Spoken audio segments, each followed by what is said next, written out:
Hiring me was very courageous because I was not very popular in the industry, and for all he knew I was going to be a lot of trouble. When I went to school, I had all the intention in the world, and when I got there, I could tell you exactly where the tree was that I leaned against, looked at all the kids shaking hands. There was a certain amount of camaraderie and friendship there, and I was alone. It was an exciting time at Simon Fraser. They were turbulent years, but certainly a seminal time for me, and I think for a lot of the people who worked up there. You cut me off again, I'll do the same. I said, try for 3, goodbye. Burns the line, go ahead. We are as dead as a doornail again.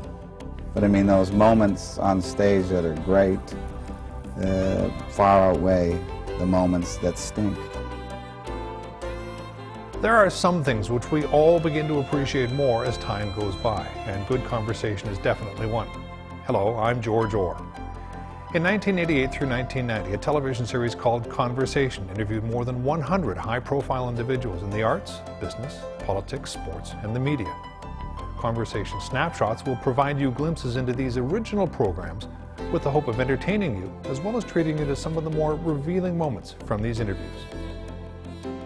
On this program, the snapshots captured from the past will be Hockey Hall of Famer Gordie Howe, writer, director, and teacher John Giuliani, one of the West Coast's most interesting and entertaining performers, Doug Bennett, a man who may be as well known for his off-screen antics, actor David Carradine, and Pat Burns, the originator of talk radio. Can you remember the story about one of your callers in Montreal, a Dutch woman?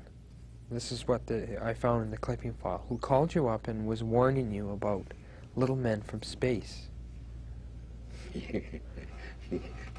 You're bloody right, I remember it.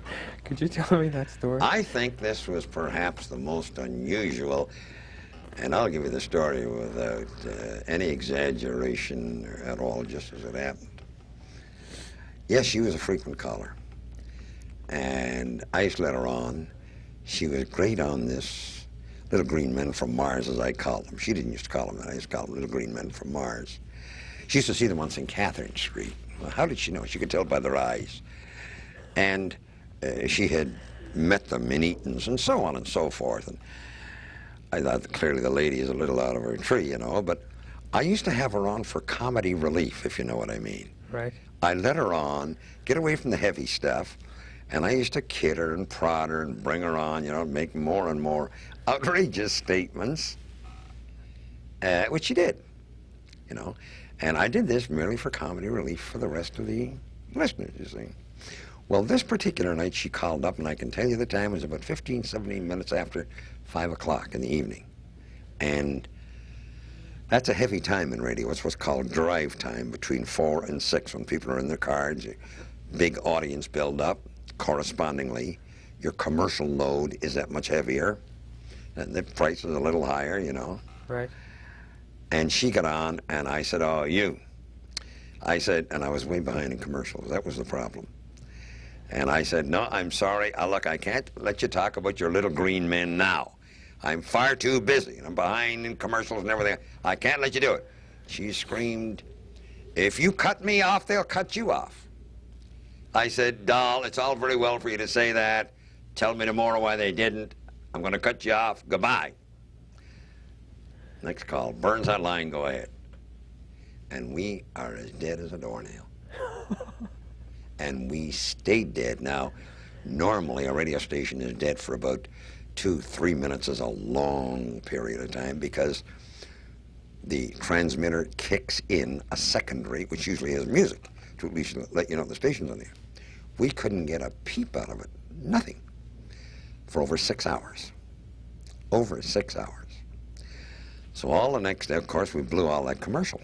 Oh, God, yeah, no doubt. And Don Wall wasn't too happy about that. I wasn't either. So the next day, of course, all the listeners are calling up, and what does Pat think now? What does Pat think now? See, Pat was pretty odd about the whole thing. Coincidence. So, the next night she calls up and she says, about the same time, would you believe? Drive time, after 5 o'clock. I said, what did I tell you? You cut me off, they'll cut you off. And I was hot. I said, coincidence, doll, coincidence. I said, oh no, I warned you. I warned you. You never got another word out of the tree. You cut me off again, they'll do the same. I said, try for 3, goodbye. Burns the line, go ahead. We are as dead as a doornail again.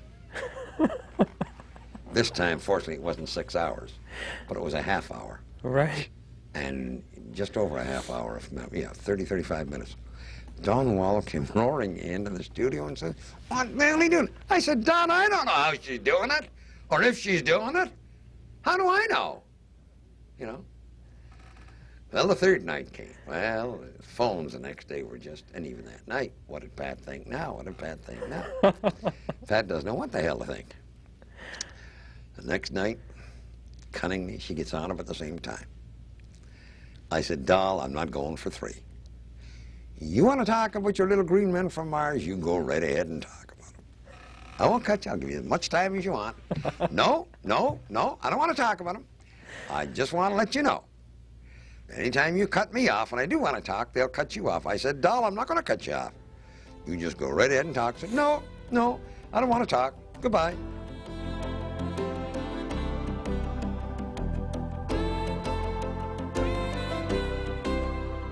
And it was an exciting time at Simon Fraser. They were turbulent years, but certainly a seminal time for me, and I think for a lot of the people who worked up there.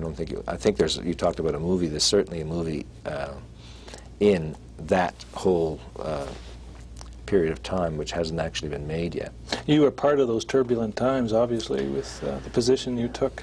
Well, I was part of the time. I mean, I was part of the turbulence at Simon Fraser. I certainly was. The theater department was not as political as, let's say, for lack of a better word, in quotes, political as the sociology and anthropology departments, which were manned with a lot of, for lack of a better word, Marxist scholars.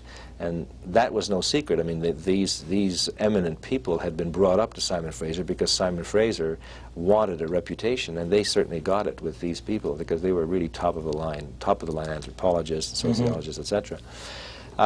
What happened was that in the course of the mid-'60s or late '60s, that a lot of the departments at Simon Fraser were accused of using the various high schools downtown as kind of laboratories for their social experiments, right? Their political experiments, right?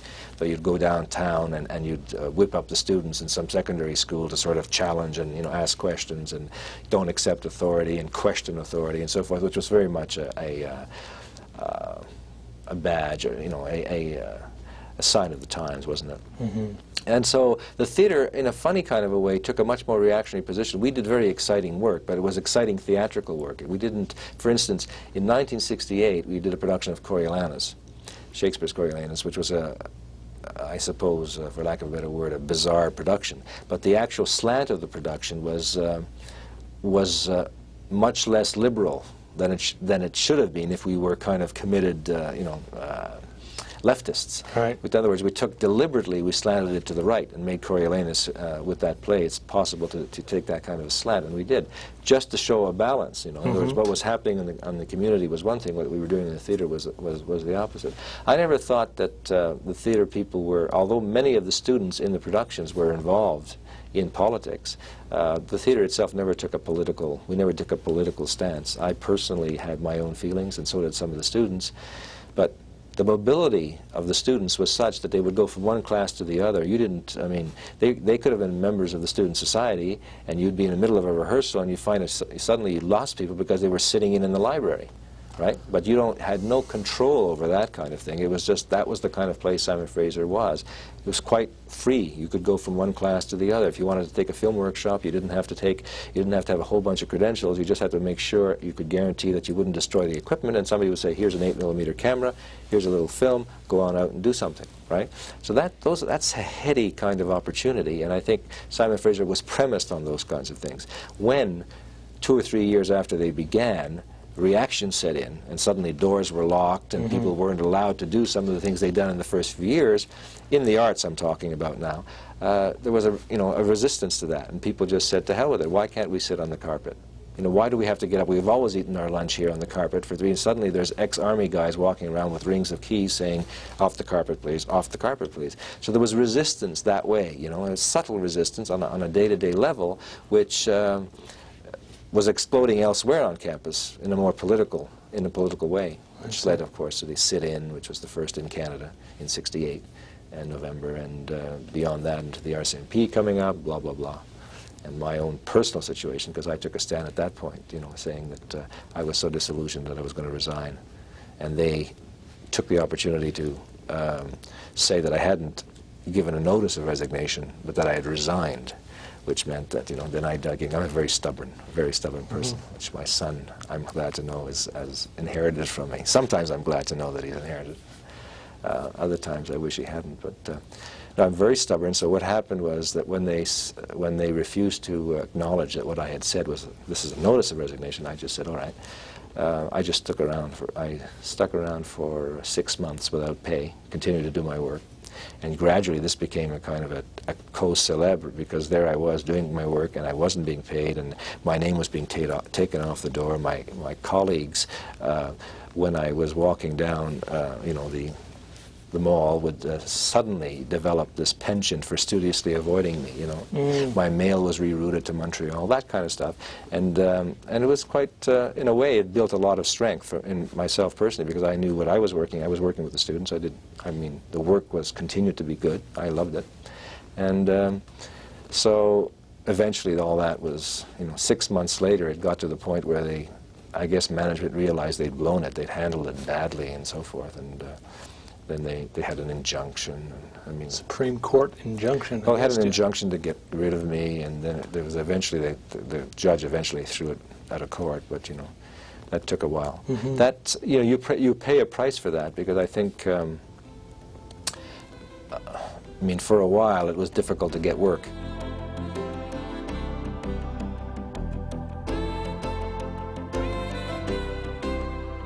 I was in hockey when I was 16, and I walked out of school, unfortunately, in Galt, Ontario.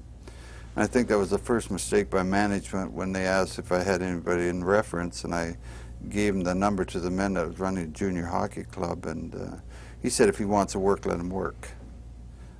Had I had good guidance, the guy that had me by the cuff of the neck on the way to school, I was so lonely and backwards at the time that when I went to school, I had all the intention in the world, and when I got there, I could tell you exactly where the tree was that I leaned against, looked at all the kids shaking hands. There was a certain amount of camaraderie and friendship there, and I was alone. So I gave somebody a book, and I said, I won't need this, and I walked down the track and got to the Galt metal industry and took a job. And although I was happy I was getting money, and it did pay for a few things for Mom and Dad, but what it did, it deprived me of something that is definitely a necessity after you get out of the game of hockey, and that is something substantial as an education to get by on.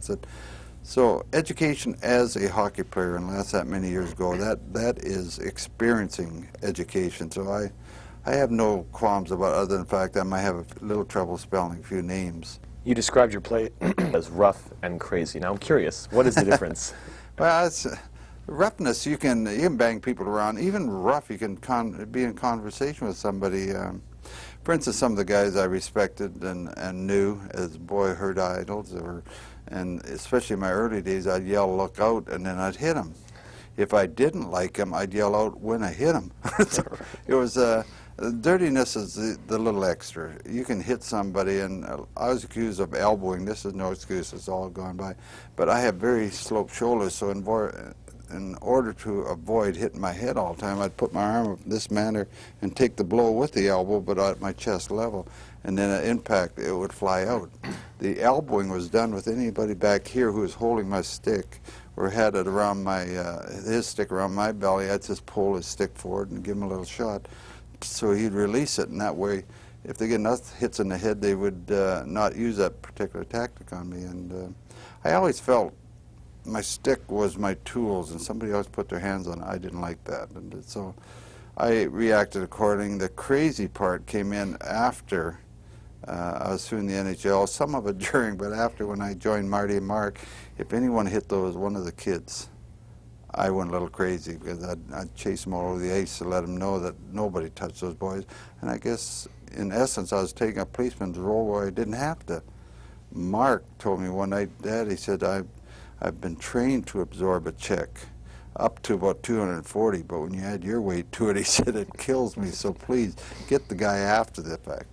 Do you remember a particular series of events with one Eddie Coleman from the Rangers? Oh, yeah.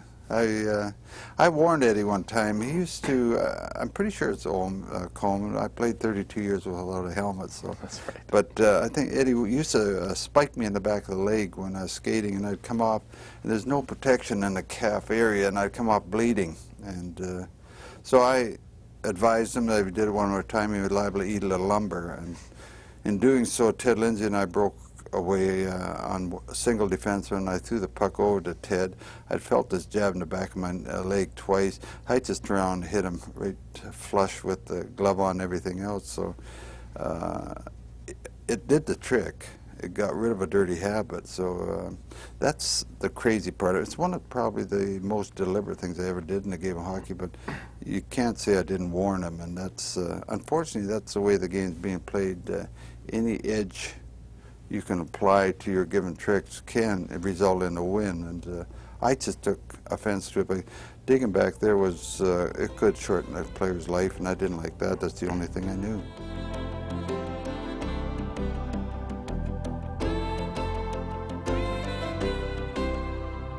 Can you tell me the story about how you met John Burton and Doug and the Slugs came into being? Well, I met John Burton at one of those drunken parties where, you know, somebody was playing piano and we just all started singing old Motown tunes. And then he didn't know who I was, and I didn't know who he was other than that night. And then he went away tree planting or something, and at that time we were all hanging around Jerry's Cove.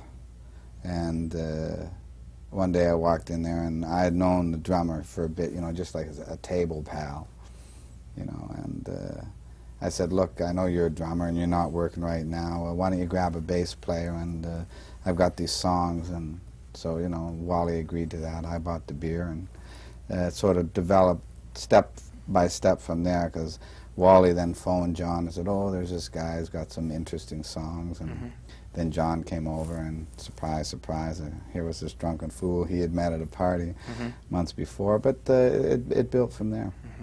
You had the label as one of the best non-signed bands in Vancouver, and you've traveled to all of these out-of-the-way places, that some of these places I've never heard of, like Waska Beach and Napiwan or something like that in Ontario. I mean, how do you find these places? To play to? Yeah. Oh, Christ, I got as much money as the people in big places, you know. You know, you can go to a major center, and people have a extra heavy case of sophistication, and sophistication, I mean, kills anybody having a good time. I mean, other places that you'll go, and it'll be a small town, and people will really dig it, and you know, they won't feel that they have to be so super cool that they can't relax. I mean, we just have always based what we do on the fact that we're a live band. You know, the paladin of Canadian bands. You know, have money, we'll travel, and we'll go to these places. I mean, and I think people, I mean, they appreciate it. Promoters up north. I mean, we've done northern circuits, and you go up there and you're playing to people who haven't seen a live band in maybe a year or something like that, and there's a real joy to it. I mean, you get to see Canada. I mean, it's all those benefits that are non-financial. I mean, you actually get to meet the last pioneers, you know, when you get up to Inuvik and those areas where people are just trying to make a go of it in the northern community. I mean, it's not like they're any different or they're mutants and they, you know, they don't know how to have fun. You've been doing that for about 10 years now. You gonna slow down or just keep... From the touring? Yeah. Oh, I don't know. I mean, the band, you know, when the band is playing on stage and everything's cooking right, I mean, it's the closest thing sex you can imagine, you know. I mean, it's the perfect harmony of human beings, you know. But then when they're fighting in the dressing room afterwards, it's like the worst aspect of any marriage you've had. But I mean, those moments on stage that are great far outweigh the moments that stink. Is that what keeps pulling you back onto the road? Well, that and the money. So I mean, as I've always said, success is initially within yourself. I mean, what you do, how you do it. Are you making enough money to support you putting out another record or another book or whatever? I mean, that's the level of success that's the most important. Mm-hmm. How are you dealing with that stuff as a person? Mm-hmm. You know, and then later on when the money comes in, you're kind of just smiling because now you can buy a house. But then the houses always break up, and before you know it, you're fighting with your wife because you don't want to do the renovations. I mean, money creates the problems. It's the success is the creative thing. That's the most important part.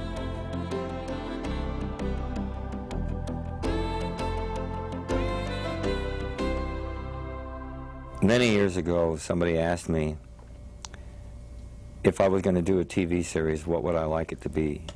And I said, I'd like it to be Cain, having killed his brother Abel, wandering through the wilderness to the east of Eden and running into things with a mark on him of some kind.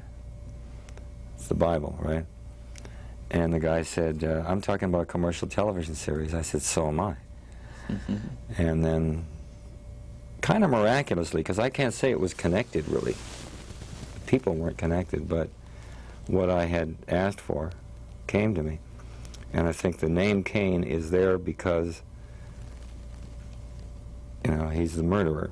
Oh, yes. It begins with him murdering the emperor's nephew. Defending his teacher. Well, he's not defending him because the teacher's already been killed. He's revenging him. Which is one thing he was not supposed to do. He's violating his teaching by doing that. And sort of the rest of the series, he's trying to make up for that, for the fact that he violated his teaching and did something that was absolutely wrong. Was that Kung Fu series, in a sense, Sacrificial Lamb? I've noticed that it moved all over the primetime schedule. It opened up on a Saturday night.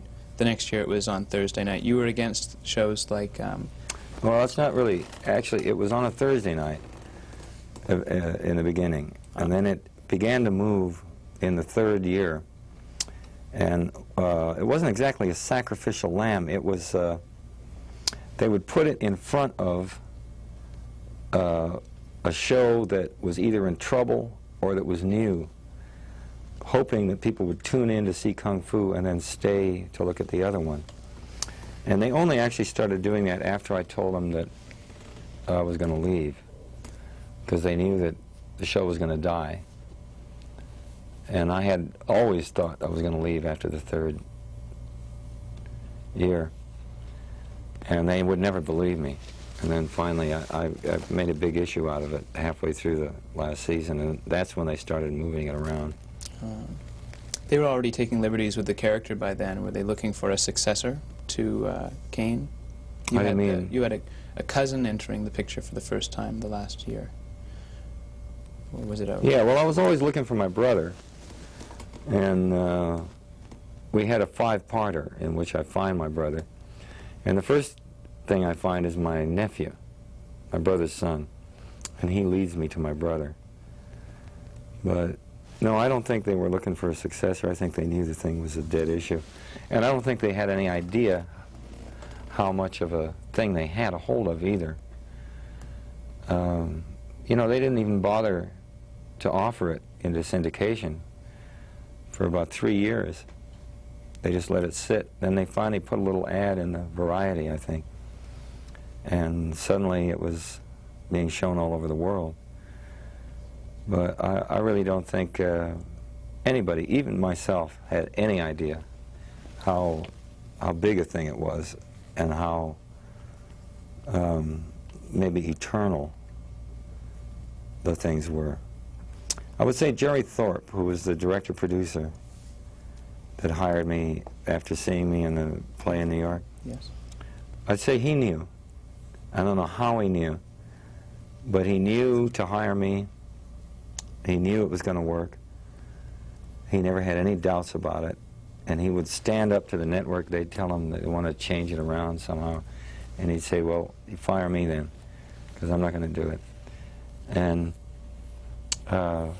exhibited an enormous amount of courage. Hiring me was very courageous because I was not very popular in the industry, and for all he knew I was going to be a lot of trouble. And he wanted that, actually. He wanted to hire somebody who wouldn't back down, because that's what the character needed. And if he hired somebody that was just, you know, somebody to get on his little motor scooter and go around to offices and part his hair just right, it wouldn't have worked. He needed somebody who was completely rebellious. That's what he got. It's hard to explain why we are intrigued by the lives and the thoughts of people in the public eye. Perhaps we struggle at valuing our own lives, for when it comes right down to it, we all have a story to tell. I'm George Orr. Join me next time for more Conversation Snapshots.